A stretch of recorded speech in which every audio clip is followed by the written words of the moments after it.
Tom should be in New York, right? So no problem with time. All right, I think we are live right now, but we can just wait a couple minutes as we're live to see if Mr. Andrews will show up. But in the meantime, thank you all so much for being here. I really appreciate your time. We have a very distinguished group of panelists today for everyone who's watching on the YouTube live stream.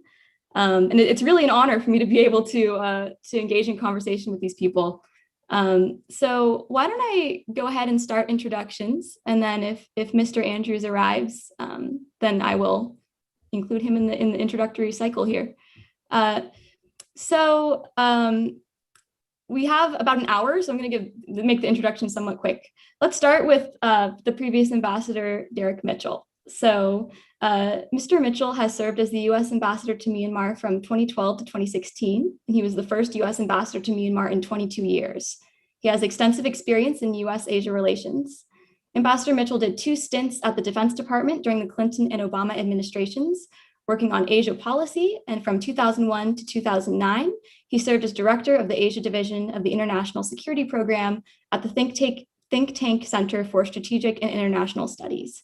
He is now the president of the National Democratic Institute, a nonprofit, non-governmental organization that works to strengthen and safeguard democratic institutions, processes, norms, and values around the world. It is an honor to have his experience and perspective as part of the panel. Next, I'll introduce Miss Thin Lei Win. She is a freelance Burmese journalist living in Europe. Thin is a specialist correspondent covering food security and climate change stories globally, including through her own Think Inc. newsletter, after nearly 13 years reporting these issues for the Thomson Reuters Foundation, the nonprofit arm of the Reuters news agency. Born and raised in Yangon, Myanmar, she is also the founder and former chief correspondent of Myanmar Now news agency and co-founder of the nonprofit storytelling project, The Kite Tales, which chronicles the lives and histories of ordinary people across Myanmar. Next, we have Professor Tun Myint. He is currently an associate professor of political science at Carleton College in Minnesota. His research is focused on environmental governance and development in Asia and around the globe, with an in-depth expertise on Myanmar. Tun Myint is also the co-founder of Mutual Aid Myanmar, which is the NGO receiving the funds from today's event. Please go donate, along with fellow panelist, Professor James Scott. He was a student leader during the pro-democracy protests in 1988, and he came to the US after escaping to the Thai border. I am so grateful to have his perspective both as an incredible scholar and a longtime pro-democracy activist in Myanmar. And then we have Professor James Scott, who is the Sterling Professor of Political Science at Yale and also holds professorships at Yale School of Forestry and Environmental Studies, Anthropology, and the Institute for Social and Policy Studies. His research is wide-ranging and cross-disciplinary, concerns a lot of things, including political economy, comparative agrarian societies, theories of hegemony and resistance, peasant politics, revolution, Southeast Asia, theories of class relations, and anarchism. Having spent time at Rangoon University in the late 50s, he has more recently been a leader in revitalizing scholarship in Myanmar and reconnecting Burmese researchers with the international community. Professor Scott is also a co-founder of Mutual Aid Myanmar. Again, go donate, the link is in the bio. And was recently named the recipient of the 2020 Albert O. Hirschman Prize, the Social Science Research Council's highest honor in recognition of his wide-ranging and influential scholarship. He brings immense expertise on Myanmar and development in Asia to the panel, and it's an honor to have him and everyone else that's here on the panel today. Hopefully Mr. Andrews will come later in the panel, and if he does, this is just a conversation, so we can just join in and give his 2 pieces. But to start off with, some of the people that are viewing this meeting, we have a range of knowledge kind of in the audience. So some people know a lot about Myanmar, other people don't know very much. So I think it would be great to give you each like around 5 minutes, maybe to just talk about and reflect on the recent developments in Myanmar, and maybe also give some color to like what it's like to be in Myanmar right now as the average civilian. So why don't we start with Mr. Mitchell? Well, thank you, Teddy, and thank you for inviting me to this. And really, it's a tremendous honor to be on the same panel with folks here I see on the screen. And frankly, I want to listen to them. I want to learn from them because they have much deeper, obvious experience than I do. So I don't want to speak 5 minutes. I want to speak very, very briefly. As you said, I was ambassador over the past decade for about 3, almost 4 years. It was a labor of love. It was an issue that I got engaged in when I was first at NDI back in the 90s and met Aung San Suu Kyi, and then got to know the country. And anybody who goes there, who travels there, and Dr. Scott, I'm sure it happened to him in the 50s, you sort of fall in love with it. It is a remarkable place. It is truly, everyone who visits says it's one of the most remarkable places they've ever been. But because of the people and the culture and just the whole atmosphere. But it's an incredibly complex place. It's a place that has been racked by division, certainly since, you could say since colonial days. It was held together by the British, but even, certainly afterwards, there's been a civil war, civil conflict in the country, alienation between ethnic groups, a poor leadership, and then over the past 50 to 60 years, military dictatorship. A coup in 1962, a coup in 1988, that took what was the Rice Bowl of Asia, a place of incredible promise, the Burma that Dr. Scott saw, that where if you studied at Rangoon University, you study medicine at Rangoon University in those days, 50s and early 60s, you can practice medicine in London. I mean, it's that kind of possibility and promise. Every natural resource, every mineral, everything they have going for it. But because of poor leadership, military domination, ran the country into the ground. So the promise of the Myanmar people has not been realized. It has when they left the country, and we'd see how much they have to offer the world. But unfortunately, inside the country, that division, that conflict, and that poor leadership and that degradation has been endemic for decades. When I was there, we saw just the start of an opening. There's the seeds of an opening, and we were very hopeful that maybe we turned a little bit of a corner, knowing that the foundations were very hard. You don't have 5 decades of degradation and turn that around overnight, but hoping that at least the civilian leadership, partial civilian leadership, can start to create more space for young people, for others to realize their promise and their potential, the country get on a track. We were starting to see that slowly, but this coup, and I'm not saying everything was perfect before that, but the coup sent it far back. It took it back to the darkest days. And you're seeing in some ways the result of the past 10 years. You're seeing the young people saying, you've messed with the wrong generation, not my generation, we're not going back. We've seen what's happened before, we're not standing for it. And they're just simply going to keep fighting until they get their futures back. And that's really what we're here about today. Great, that was a really great introduction. I'll move on to Professor Tun Myint. Thank you, Teddy, and thank you, everyone. It's an honor to be in this panel as well. And as Ambassador already said about the current generation and their determination about future of Burma, as well as the inclusive federal democracy that they are aiming at. What I would like to share is my observation and also reflection on where this might be going in a sense. So what we are seeing today, the world is witnessing today in Myanmar or in Burma, is the largest democracy movement the world had ever seen. And it is now 84 or 83 days since the coup. And this movement has not only made the coup that was intended to be a coup unsuccessful, but also have made this military that was, although it is a completely imperfect state legitimate military 84 days ago, now it is functioning almost like the world's largest terrorist organization in Myanmar now.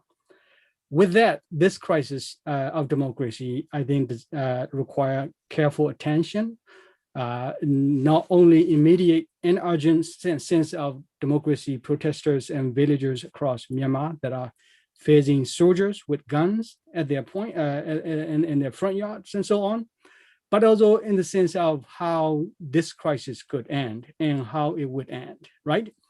So with that, I have been reflecting a lot about the proper, if I can use that term, role of violence in politics. Because recently, the Association of Southeast Asian Nations made 5 points, which is attached to the major declaration. Number one was the cessation of the violence in Myanmar. And without naming who actually was causing the violence, it's single-handedly done by the military, right? Now, if you are a villager or a protester facing this military with gunpoint, the urgency of saving your life and urgency of your freedom, urgency of saving your agency become a moral calculus to really respond accordingly to the violence that might well be triggered by the soldier to you. So with that, really is the important question is, how can we justify violence in this political struggle like the one that we're seeing? That's question number one, and I can keep thinking about it and talk a lot about it, but I will just stop with the question there and where it might end up in Burma with the ongoing crisis. The other second question is the democracy movement itself, which is, if we take a moment of reflection, over 200 years old democracy. This is the longest democracy on the planet, United States of America. On January 6th, we face here in the United States Capitol insurrection. And if you put the coup on February 1st, 2021 next to it, it's a rather quiet coup at 3 a.m. on February 21 before the parliament was to take the seat, all the parliamentarians to take the seat at 9 a.m. in Naypyidaw. If we think about these two events and flip two countries, and democracy in America will be under the, if we had leaders like Commander-in-Chief like Mayor Lei here in the United States, President Biden and Vice President Kamala Harris will be under detention, and majority of maybe senators and congressmen will be under detention. Now, Aung San Suu Kyi and Lewin will be issuing COVID vaccine plan and infrastructure plans and education, and you name it, what democracy would be doing, right? So a threat to democracy in Burma or Myanmar is a threat to democracy around the world. And so I think that is a sentiment that you have, Teddy, in organizing this event. And that sentiment, I think, is speaking loudly in social media and the global media now about this democracy movement. So if you think that way, and over 200 years old democracy stay faced on January 6th, a type of crisis of democracy. Now, democracy in Myanmar, which is only, like Ambassador pointed out, 10 years old in a modern day, right? And that democracy crisis, the crisis in Myanmar, is just getting, democracy in Myanmar is just getting a warm-up exercise. And with that warm-up exercise, if we put in the long struggle of progress of human society, we ought to think about what do we mean by progress? Because now over 200 years of democracy facing that crisis, and the institution that structure it could either bring it to total oligarchy, which is a threat in the United States, and or total chaos in the other hand, right? So with that, I think the struggle of progress that the CDM civil disobedience movement and protest leaders are defining through the democratic struggle is, I think, quite critical for not only for Burma, but also for the world as a whole, as we define our progress and our change in Burma. And so with that, what we can learn from democracy movement from Myanmar is that the inclusive federal democracy that they desire and they want to achieve is already happening now, because this democracy is already able to deter the success of military coup and make the military, Myanmar military, into this terrorist organization type now. And that is a pretty impressive. Now, how do they do it? There's no one leader. There's no one organization. There's no commander ordering everything that is happening in Myanmar or outside of Myanmar on this movement. It is within the spirit and the style of, if I can take metaphor, jazz or Myanmar sign wine, where there's no conductor, but you hear the sound of the other player and you follow the note accordingly and make the beautiful music. So with that, I would say the democracy movement in Myanmar is already defining what democracy it should be when we institutionalize it, which is the inclusive democracy, inclusive federal open democracy is already happening in Myanmar. My only fear is if we end this democracy movement and reconsolidate the institutional setting into a future democracy, that we don't go back to either 2008 constitution or Myanmar should not go back to rigid institutional framework of democracy. So that is an open question that democratic movement in Myanmar is trying to pose. And I would just close with that and looking forward to hearing questions that you have collected, Teddy, in advance. Thank you. Thank you. Wow, that was very interesting. I had never really thought about that perspective of the protest movement really being like an example of what democracy can do in itself. So it's very cool. We'll move on to Ms. Lei Win for her 2 cents. Great. Thank you so much for the introduction, Teddy. And again, such an honor to be on this panel and a really difficult task, you know, having to speak after Tun Myint and what he had to say about this amazing analogy between what's happening in Myanmar and the whole notion of democracy itself. So I'm going to stick to a bit more of a modern history, if you allow me. In fact, 5 years and 3 weeks ago, to be exact, I'd like to take you back to Myanmar on the 1st of April, 2016. Mr. Mitchell, who was the ambassador at that time, will probably remember that day. I was in Naypyidaw to cover the swearing in of U Tin-jaw as Myanmar's first elected civilian president since 1962. Yeah, the first elected civilian president since 1962. That word in itself says something about Myanmar's history. Now, the parliament was abuzz with anticipation. It was pretty much everyone, including journalists, had a spring in their steps. Now, I spied parliamentary staff, you know, posing for photos with NLD MPs.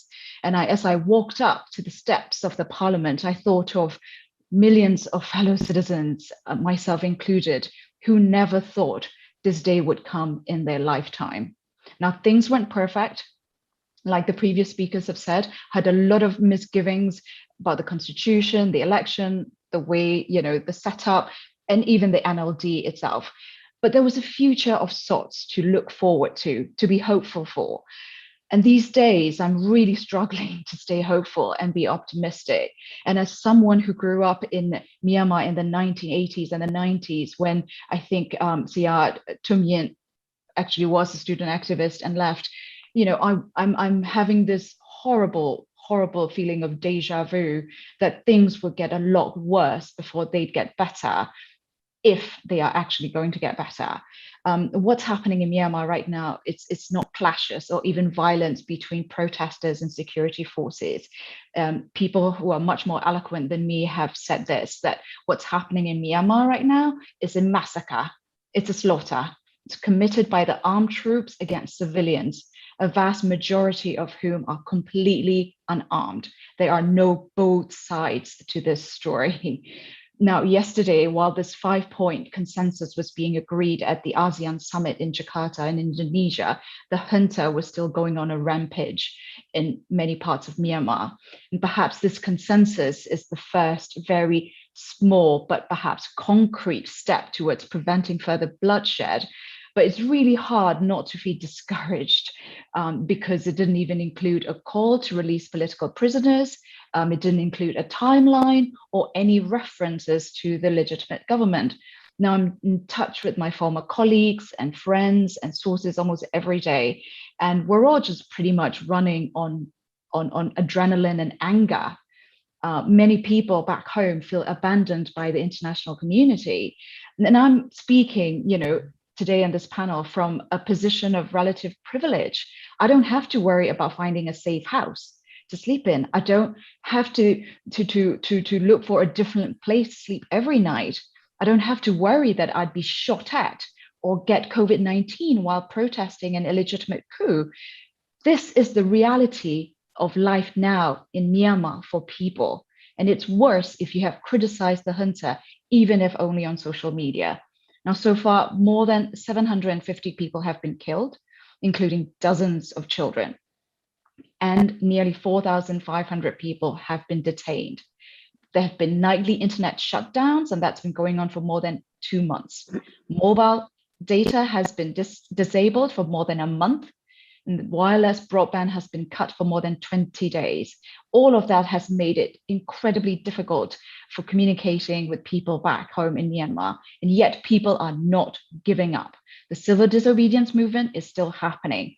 People are still refusing to turn up to work, risking their jobs and future careers to bring the junta's bureaucracy to a halt. Protests are still happening, just in smaller numbers and using newer tactics and more creative ways. Both journalists and ordinary people are still documenting what is happening back home and keeping people like us informed who are outside. Now, every single one of them is risking arrest, torture, and worse, death for ordinary things that many of us take for granted, for exercising your right to protest, to express an opinion, to criticize the powerful, and to hold them accountable. I know that Myanmar and the NLD government have fallen from grace over the past few years in terms of the internet, in the eyes of the international community. But Myanmar is more than just a single politician or a political party. It is a nation of 54 million people, most of whom, like Mr. Mitchell said, Siao Tonkin said, are decent, hardworking people who just want to live without fearing constantly for their lives. And there are a lot of great initiatives that are supporting these ordinary people in Myanmar, including, of course, Mutual Aid Myanmar. So I'd just like to ask anyone who's listening in just to help in whatever way they can. Thank you. Amazing. Thank you so much for your thoughts. And there, you touched on a lot of different topics there, and I hope we'll get to talk more about them, social media, etc. But I would love to hear Professor James Scott say his thoughts really quickly, or for 5 minutes. Thanks, Teddy. I have the advantage of having listened to all my colleagues, so I will try to fill in a few places perhaps that may deserve particular emphasis. And the first thing I'd like to do is to embroider something that Tun Myint said, which I think bears repeating, which is that I thought not so very long ago that the Hong Kong protests were the most amazing, nonviolent, massive, creative protests I had seen for democracy anywhere in the world for many, many, many decades. And I thought, I hope that the Burmese protesters learn from what happened in Hong Kong. Now, I think the Burmese protesters and the CDM movement has a lot to teach the rest of the world. It is the most massive, the most widespread, from villages to small towns to border areas. The participation, its creativity, its persistence, its ability to endure what is actually something that even the Hong Kong protesters did not face, which is essentially an execution regime that actually does slaughter people, as was just said. So it is a murderous regime that actually means to wipe out all of the leaders or to detain them for the duration. So if the world believes in popular democracy, then if they're interested in examples that are without precedent, then in a short 10-year period from 2011 till today, something happened in Burma, that small opening created the groundwork for this unbelievable democratic movement that the world must respect. I want to say that part of this, perhaps, there were references made to 1962. I was actually there in 1960 when the first caretaker government was instituted, and saw much of Burma on my 1940 Triumph motorcycle. And I was in Rangoon and Mandalay. And what I would have, of course, studied Burma in my dissertation, except that it was closed by the time I got around to thinking of writing it. What's interesting, and I think and bears repeating, is that from 1962, the military regime has blighted the life chances of 3 generations of Burmese, right? 3 generations of Burmese. It's probably the longest, most oppressive military regime that the world has seen.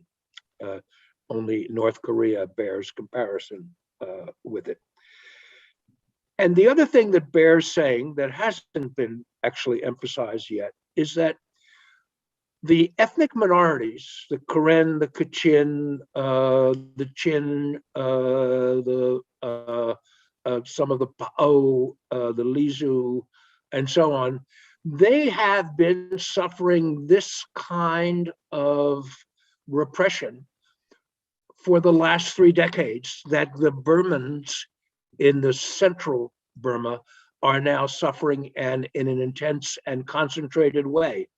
But it's an experience that the ethnic minorities have been going through for the last 3 decades. And so it becomes all the more important for a kind of federalist vision to emerge, I think, from this movement in order so that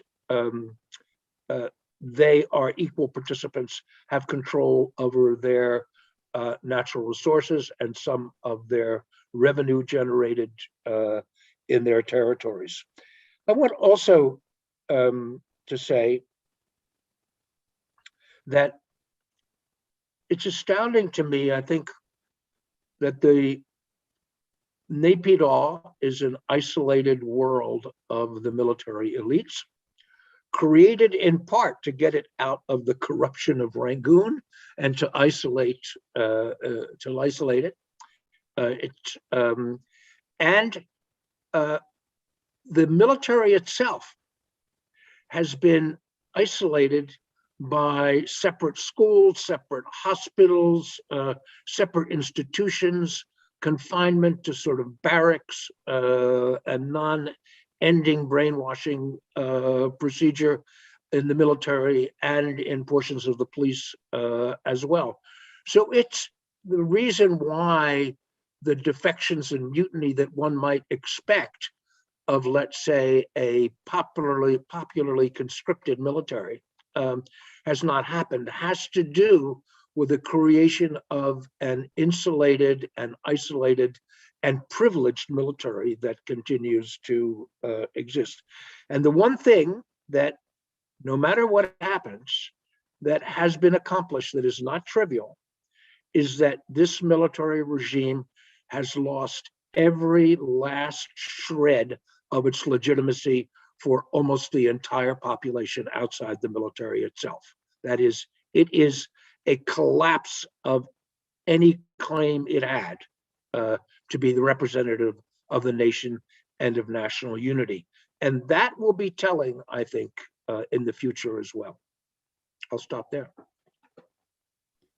Great. Thank you so much, Professor Scott. And I think, that was a really good point to emphasize the disjunct between like the military class that exists and the majority of the country, and that there isn't a lot of intermingling, and that's why the military is able to behave in the way that it does. I think that does bring me to the question of, I've been hearing a lot in the news, a parallel being drawn between Myanmar and Syria. And I think that point you just made specifically does hearken to that analogy that's being made. I'm interested to hear from you all if you think that analogy is a good one. In what ways is it a good analogy, and in what ways is it not? What are the similarities and differences? And do you think there's a foreseeable future or a likely future in which Myanmar could end up in a very intense civil war for a long period of time? Anyone can take that.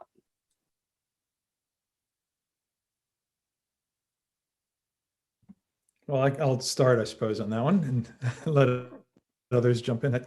I've made the analogy of this being a possibility because, as we've talked about, the Myanmar people are not going to give up. And now we have Tom Andrews. Good to see Tom.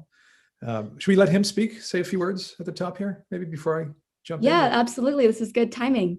Thank you so much, Mr. Andrews, for coming. We really appreciate it. And we were basically just going around and giving a 5-minute statement on kind of our reflections on the last few weeks of developments in Myanmar. And also for those in the audience who don't know a lot about what's happening there, some background on kind of the human rights situation and what it's like to be in Myanmar right now. And I'd love to hear your thoughts and on the situation. You are muted. Yeah, the 4 most common words in the English language, you are on mute these days. So I apologize, and I apologize for my tardiness. Hi, everybody. It's a great treat to be here with such an august group of individuals and scholars and people who are so knowledgeable about the crisis in Myanmar, about the region, about human rights. And so it really is a pleasure and an honor for me to be here. If we're limiting ourselves to 5 minutes initially, by the way, I'm a recovering politician. So I just caution you that you give someone like me the floor and you never know what's going to happen, but I'll try to limit myself to an initial 5 minutes. I think clearly there is a great tragedy that is underway in Myanmar. And one of the horrible things about being the United Nations Special Rapporteur on the situation of human rights in Myanmar is that every time I give a report on the situation of human rights in Myanmar, almost every day, within a few hours, sometimes in a few minutes, what I've just said is obsolete, is out of date. There are well over 737 people who have been killed as of yesterday. More than 50 of them are children. Well over 3,000 people have been detained, are being held hostage, including the president of the country and the state councilor. It is a great tragedy, and what has made it all the worst following this every day is that we have seen an escalation of the violence at the hands of the Myanmar military, from water cannons to rubber bullets to then using live ammunition to shoot point blank into crowds of protesters, to now going through neighborhoods, destroying property, and shooting randomly into people's homes, this reign of terror, if you will, in which people, even sitting in their homes, in fact, some of the children that we know that have been killed literally in their homes by these troops. And what we're finding are these hardened troops now in the cities using rocket-propelled grenades, machine guns, snipers. People were warned on state television that they could be shot in the head. And indeed they are. So we're seeing a tragedy of immense proportions. We had a special summit, ASEAN summit, just yesterday, and I'm sure we're going to talk a little bit more about that and the prospects for that in terms of making a difference. Min Aung Hlaing, who is the leader of the junta, the senior general, was invited. The National Unity Government of Myanmar was not, and we had a statement that emerged from that gathering, and we'll see what happens. But let me just say this: that I think what's really, really important is for the world to pay very close attention to what's going on in Myanmar. I think that what is important is that there be sustained, focused pressure. Diplomatic, political, and economic pressure on this military junta. It's the only way that we're going to see, in my view, progress. And then it's up to all of us as people who care about human rights, care about Myanmar, to do everything possible to see that pressure comes to bear. And so let me stay within my 5 minutes and say once again, I greatly appreciate the opportunity to be here to speak with this very august group, and I thank you very much. Great, thank you so much. Your thoughts are really appreciated. So I guess I'll go back to that question that I asked and maybe rephrase it ever so slightly. So I think I've been hearing an analogy that's being drawn between Syria and Myanmar. And I mean, in Syria, that's like the very extreme version of having, a specific sector of the population that's associated with the military and basically drives the whole country to the ground at any cost in order to maintain whatever privilege they have.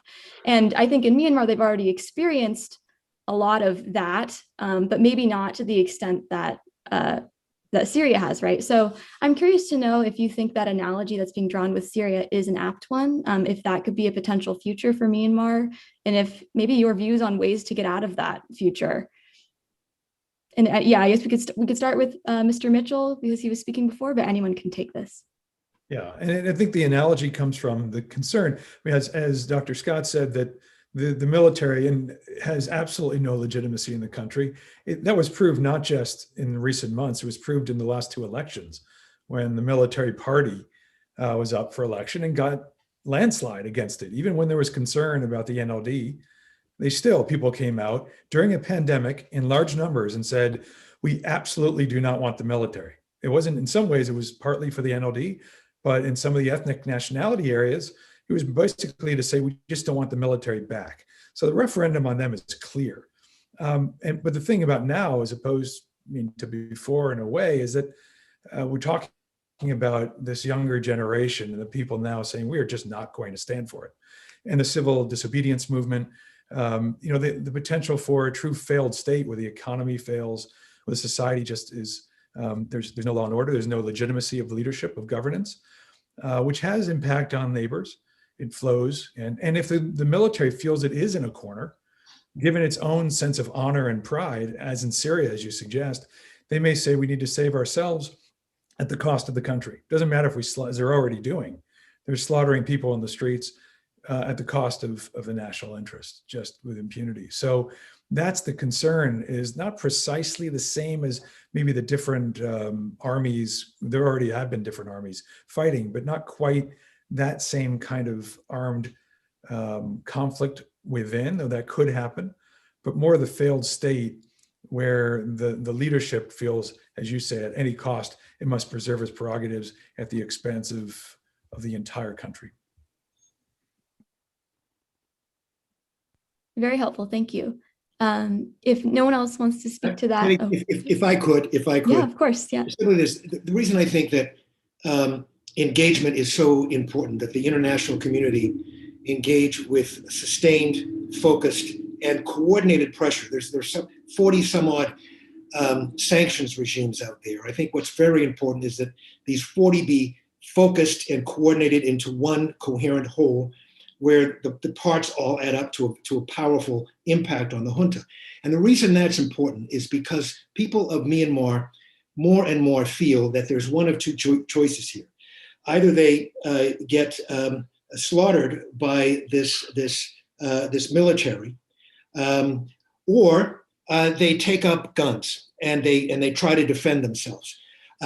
What I think is critical is that they see that there is a third way, a middle way, in which we can, as an international community working with and for the people of Myanmar who are on the front lines of this, they're going to win this, is to demonstrate there's another way other than military engagement. I think that would be a catastrophe. And the reason I wanted to say something about this is because I tell my friends in Myanmar that if you want to see what Myanmar looks like going the route of armed struggle against the junta, then look at Syria.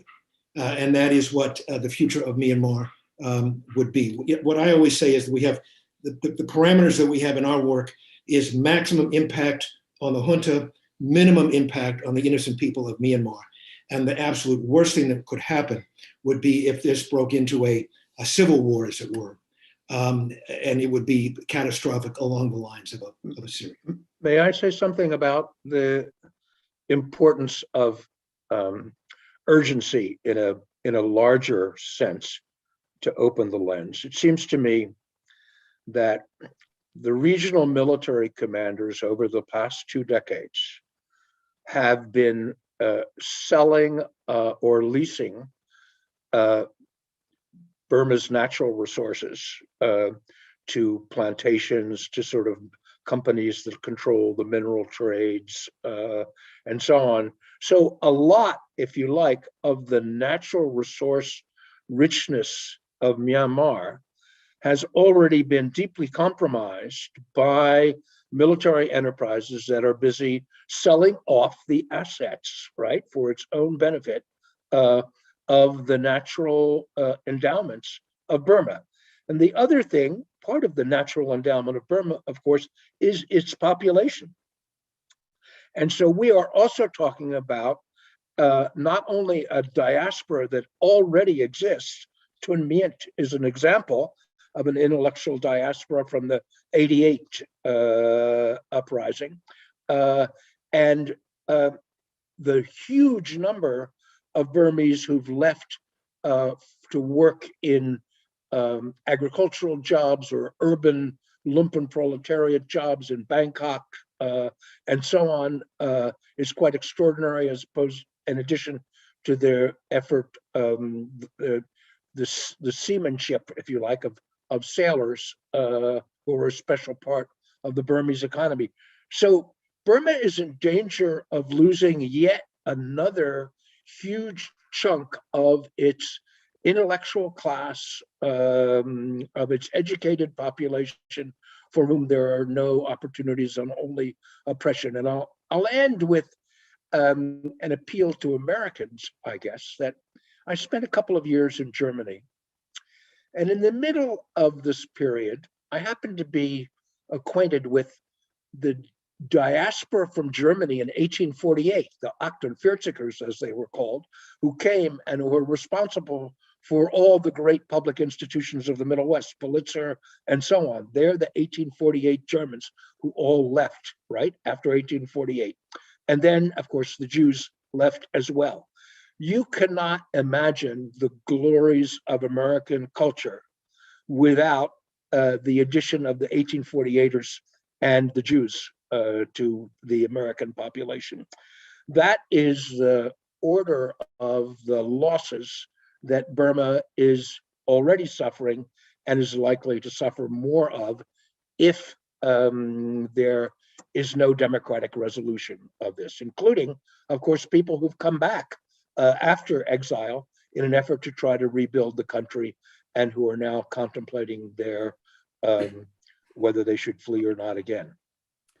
May I also add a point here to connect the urgency back to the ground where the CDM families are facing and how the protesters are dealing with the crisis that is basically threatening both the natural resources and the human being itself, right, in Myanmar.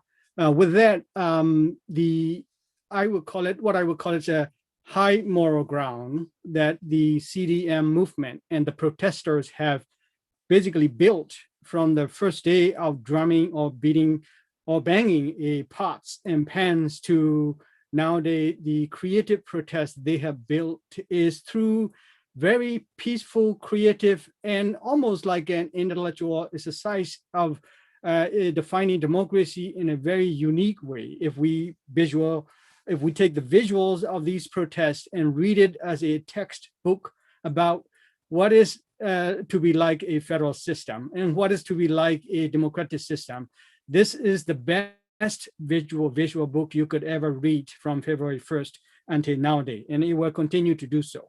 So the urgency within that context is how good we in the uphill, in the moral high ground that movement have achieved into next level will be critical in avoiding what the ambassador and the Tom Andrews are saying about the consequences of what would be like Syria. And to avoid that, what should the people inside Burma be thinking about it? And there are several ways here to do so. And connecting with the about March 10th, the city of Monua began what it is called public administration organization, which is a self-governing public administration organization, declaring that independent of the military council, we can function our own city. And following through that, the Tone, which is the city in Mon State, followed that. And then the Sagaing region declare that we have CRSH, they call it, the committee representing Sagaing Lukto. So these self-governing capability of people were already demonstrating another layers of moral high ground of this movement. So what it needs to do is this 59 years of ethnic arms organization that are highly isolated in their locality now need to connect with their communities and structure this CRSH, CRMH, which is a Hmong sort of city group, and then each towns and cities and villages need to connect together and form a rather a bordering kind of war, a war to border the military's capability. You might call it attrition war, to take to make sure the military trucks from point A to point B cannot be moved, and military would not have gasoline to pump into their trucks, tanks, or if you know where the airplanes are parked, where the bullets are kept, where the weapons are stored, you can also, you mean that people inside Burma can organized way disrupt all of these and engage in more higher a moral high war, which will be different from this type of conventional civil war,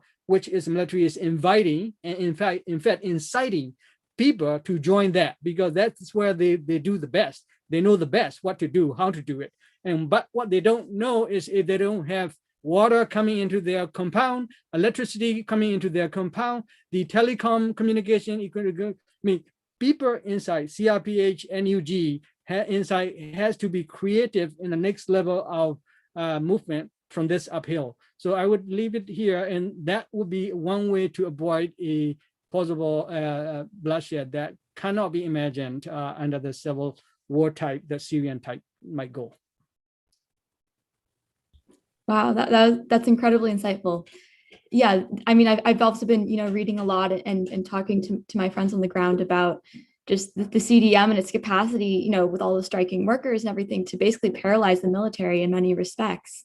And it's incredible to see that happening in such a ground roots and like widespread way. And obviously like provide some hope too.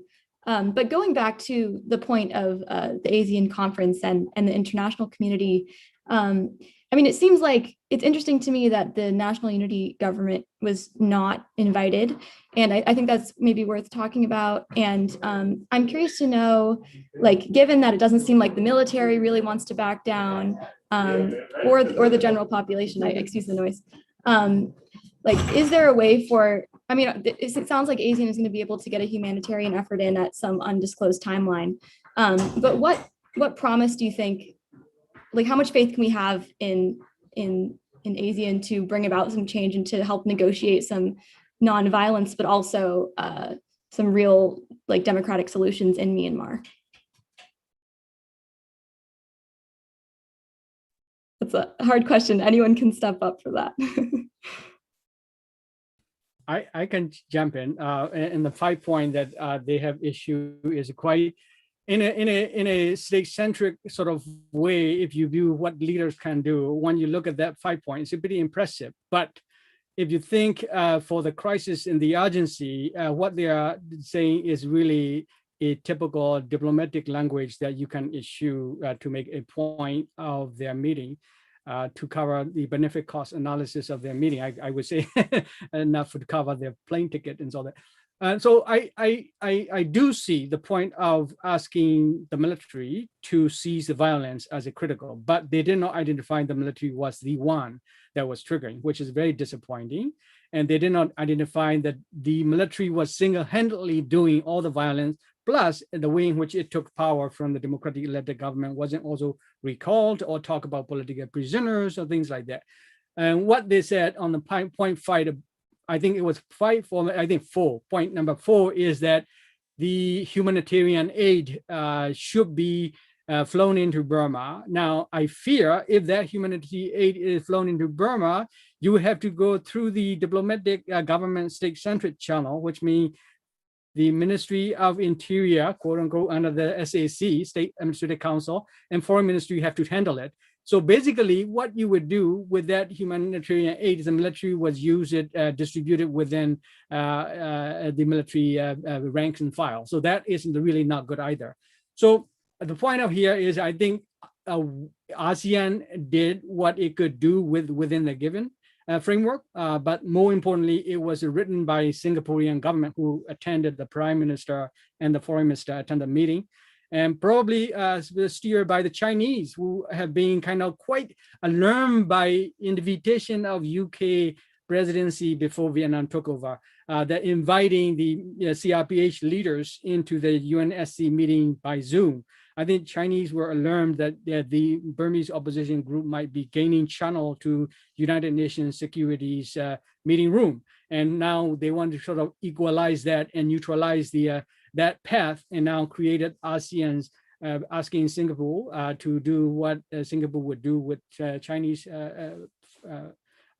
pressure. So I think that's what it is. And so we just have to understand and take it within that framework, and just regard it as not really helpful to the democracy movement, not totally helpful to the people who are being killed and the family who lost loved ones, and not the one who are being imprisoned and so on. So I don't think it worth attention of a deep thinking. I would stop there.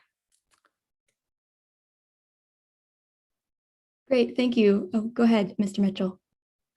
Well, just to say that I agree. I think your expectations over ASEAN have to be managed. Many of their membership is they live in glass houses when it comes to dictatorships or military coups. But you have to see what they do in practice. I mean, as you say, the words can be interpreted so many different ways. The issue is whether they're going to back that up with some hard action and some pressure behind the scenes. And ASEAN as a whole is only as good as the lowest common denominator. So they have to work by consensus. Individual countries, though, the key ones, Thailand has had a coup very close to the commander-in-chief. They're going to be quite important. Singapore is where the banks are. And the junta and its families go there for shopping and to get access to healthcare. If they decide they want to turn the screws on, don't give them access, shut down the funding, put some real pressure on behind this and say, this is important. If there's another Syria that happens in the heart of ASEAN and in the crossroads of Asia, that affects our national interest, and we won't allow that. And they start to, as Tom say, coordinate with us in a smart way, where they do what they need to do, but coordinate that with us with some pressure, really hard pressure, along with the Japanese, I should say, and the Indians, then maybe that'll have some impact. ASEAN itself won't. ASEAN on its own probably can't in some ways, but it's necessary at least to go to them, to start with them. And then now that we've seen what they put in writing, now we hold them to account and keep their feet to the fire to back that up with real pressure. I think ASEAN has seen the limitations of its principle of non-interference in the domestic affairs of other countries, obviously with Myanmar. And actually, I was in Kuala Lumpur some years ago, in which they put the Rohingya crisis on the agenda of ASEAN, because in large numbers, Rohingya were coming on the shores of ASEAN countries, escaping from horrific conditions within Myanmar. So again, the principle of non-interference bouncing up against a reality. What was interesting, obviously, is the unfortunate thing is that Min Aung Hlaing has the propaganda weapon now of legitimacy, having been invited to this event.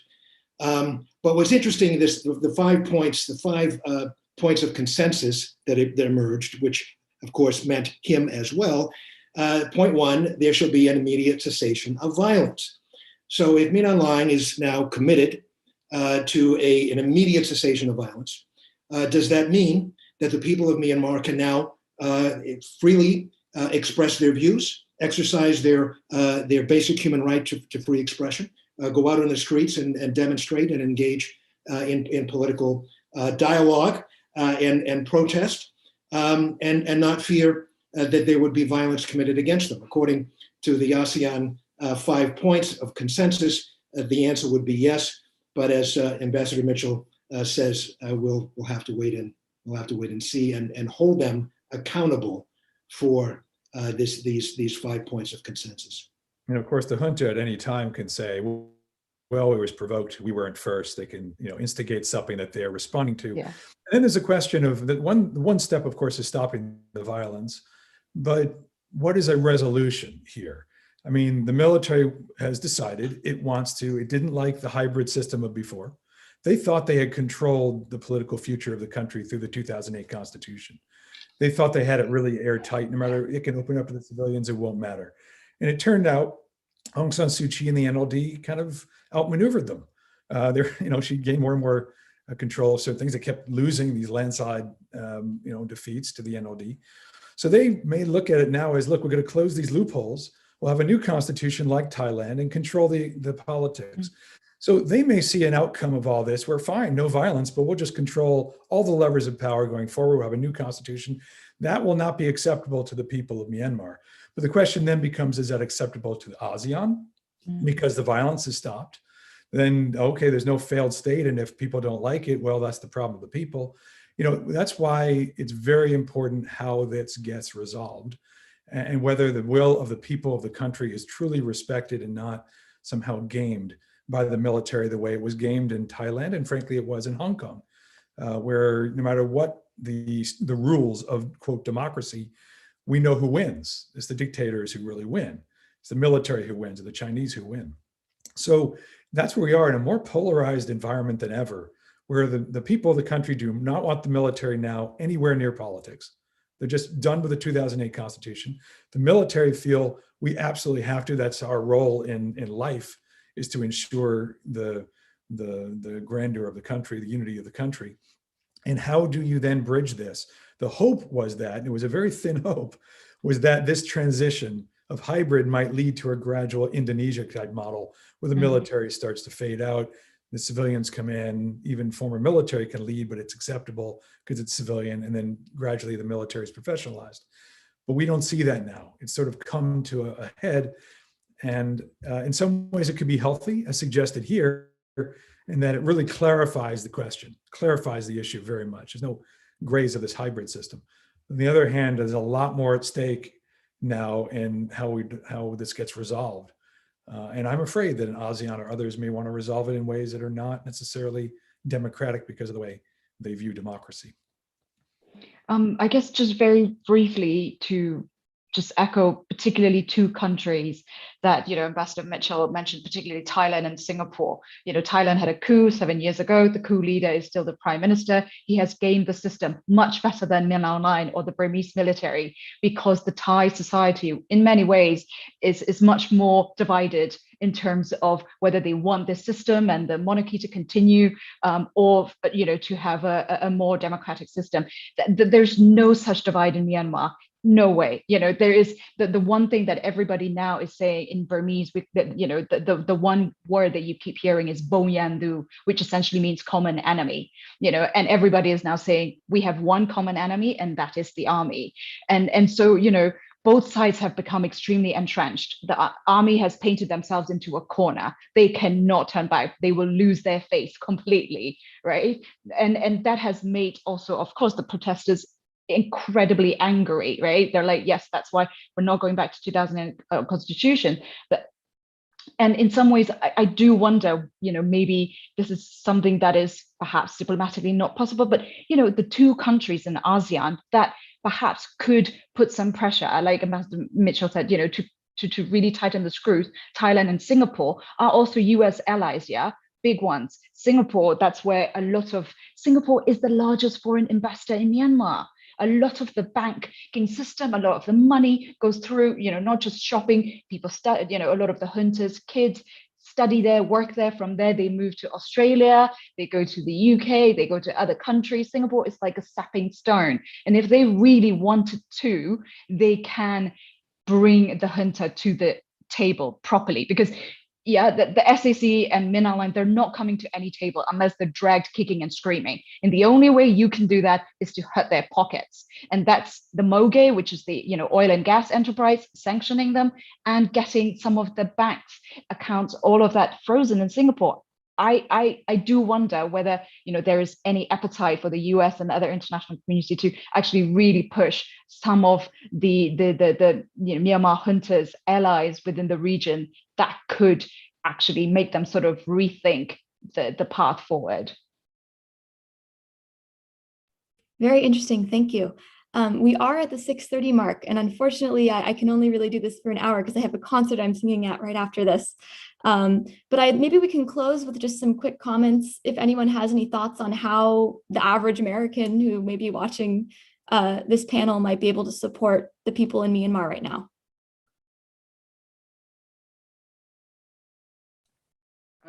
I would like to say a lot of donors to the Mutual Aid Myanmar has been quite inspiring, and it's thanks to a lot of people who have already donated. If you would like to do something for Myanmar, there are so many organizations like Mutual Aid Myanmar, and go on Facebook and you'll find several of them. Just donate. And then the other is, I think, the US Congress, if you are American citizen, and who you can call, email, or the phone call. US Congress, Congress, one woman and a man, has introduced a resolution calling the United Nations Security Council to issue a resolution and maybe take action on global arms embargo. If that can be really pushed through institutional structure we have, that would be great. And so you can call them, your Congress men and women, and all the senators. That would be great. And then the other is a Senate, I think, should be doing similar resolution as well. So you might as well bring a website announcement of Senator Turney from Congresswoman Turney from New York and Castro from Texas, and cut and paste and then send it to the senator saying, you should be doing similar kind of resolution within Senate as well. So if both Senate and the House do good things like that, then it would define what the President Biden on February 10th declared in his executive order, that the coup in Myanmar is a threat or extraordinary threat to the national security of the United States, and that will complete the circle, and then get pushed through this the arms embargo. That will be really important. So make a phone call and to take action in that front. I also want to thank you and Teddy for organizing, as I'm speaking this closing, for organizing this event. And in fact, the style of jazz that you play is very much the style of Burmese Sangwine that the in Myanmar play. As I alluded to, there's no conductor. They listen to another person touching some kind of drum. The other one with the gong would know which one to knock on, to follow. I'm not a musician, you can use the term. But what I'm saying is that the spirit of this jazz and the spirit of the Burmese democracy movement really reflect the structure of the Sangwine or the structure of the jazz that you play. So inclusive federal democracy is already there, and you are bringing this to global audience, and I want to thank you for that. Thank you so much, and thank you to everyone for coming today. Thank you for all the viewers for being here, and please remember to donate. And I do want to mention this will be recorded, so hopefully other people will see it who weren't able to make it live. And please come to the concert in half an hour, which is in a different link, and listen to some live jazz. So have a wonderful day, everyone, and I really appreciate your thoughts. Bye. Thank you. Thanks.